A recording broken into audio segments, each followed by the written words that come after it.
Perhaps the most prominent UN figurehead with regards to spiritual unification of the world is this man, Robert Mueller. He died in 2010, but was Under-Secretary General of the UN for 40 years, and he is revered within the UN as the philosopher or prophet of hope of the United Nations.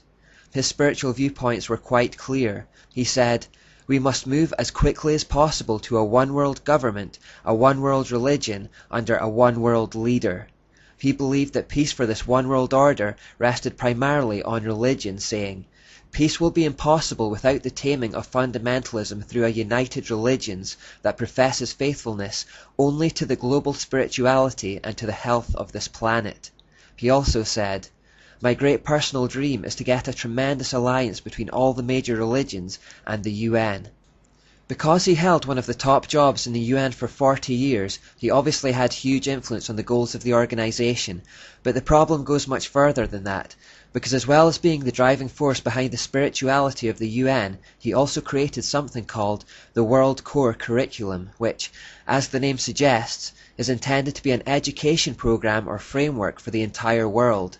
He is therefore also known throughout the world as the father of global education.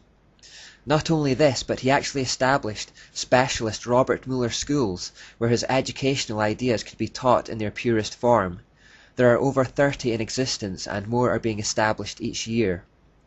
The World Core Curriculum earned him the UNESCO Peace Education Prize in 1989. Now, since UNESCO is just an NGO of the UN, that seems a little meaningless to give yourself an award, but anyway, following the plaudits he received from within the UN, he also drew up a framework for world media coverage, as well as a framework for planetary and cosmic consciousness, and a framework for arts and culture. Basically, these are plans for how they might dominate the information flows to influence the mindsets of the world.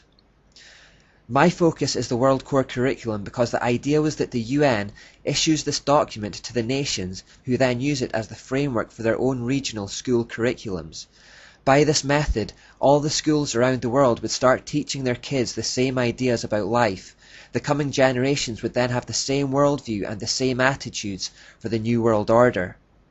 Robert Mueller said of it that we must steer our children toward global citizenship, earth-centered beliefs, socialist values, and the collective mindset which is becoming a requirement for the 21st century workforce.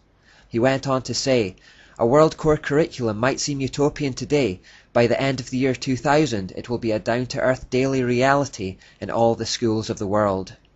Now, he was a little ambitious with the timescale, but the determination to see it happen hasn't gone away. Here in Scotland, a new curriculum has just been introduced called the Curriculum for Excellence, and although it has been heavily criticised by parents and by teachers alike, it openly bases itself on UN frameworks, and one of its key components is preparing children for global citizenship, and it uses phrases like the child's well-being and well-becoming. Most people wouldn't pick up on that, but we know from the evolution part that the word becoming is an occult term for the evolution towards godhood. So if this World Core Curriculum is to be the source for national curriculums around the world that will be taught to coming generations of children, we need to find out what's in it. Robert Mueller wrote in the World Core Curriculum notes that the underlying philosophy upon which the Robert Mueller School is based will be found in the teachings set forth in the books of Alice A. Bailey. The school is now certified as a United Nations associated school providing education for international cooperation and peace. So this whole curriculum that is to be implemented around the world and which is to be fed to every child on the planet to prepare them for a one-world government rests upon the philosophies of this one woman called Alice A. Bailey. We better find out more about her.